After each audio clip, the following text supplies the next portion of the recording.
Media asal Inggris, The Guardian, merilis laporan panjang lebar soal kondisi Ibu Kota Nusantara, IKN, yang digagas sejak era pemerintah Presiden Joko Widodo.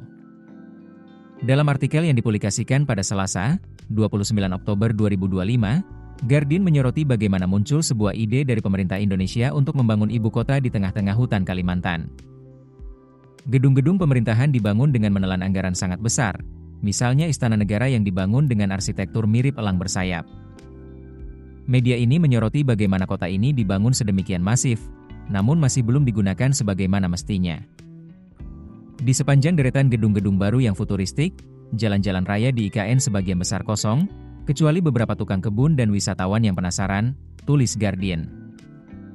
Dalam laporan tersebut, 3 tahun sejak mantan Presiden Jokowi meresmikan IKN, beberapa pihak kini khawatir ibu kota baru tersebut terancam menjadi kota hantu.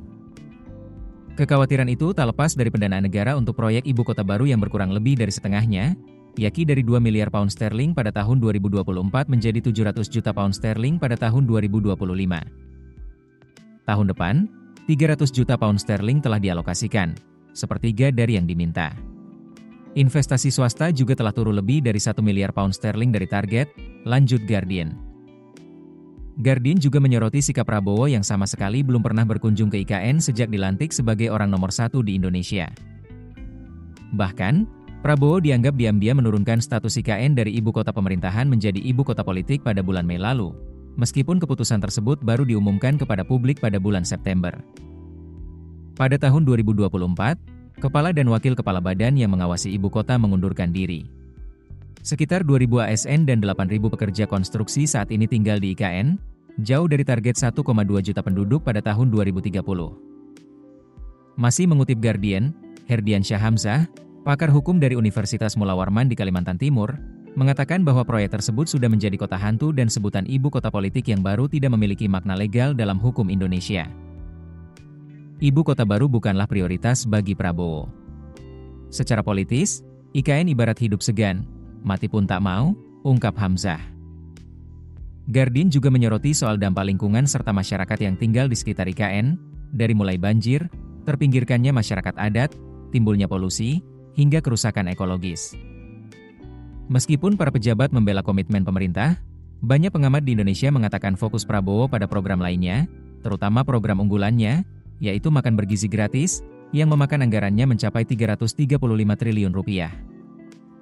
Sementara itu, Otorita Ibu Kota Nusantara menegaskan, pembangunan ibu kota baru telah memasuki fase kedua, didukung penuh oleh Peraturan Presiden Nomor 79 Tahun 2025, yang menjadi payung hukum dan politik. Kepala Otorita IKN, Basuki Hadi Mulyono mengatakan, dengan target menjadi ibu kota politik pada 2028, IKN kini bergerak dalam kecepatan tinggi, tak hanya pada infrastruktur fisik tetapi juga regulasi dan ekosistem sosial.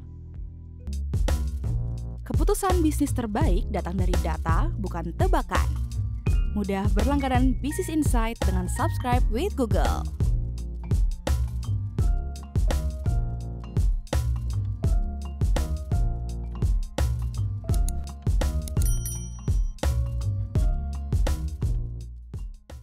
Download aplikasi Kontan sekarang di App Store atau Play Store.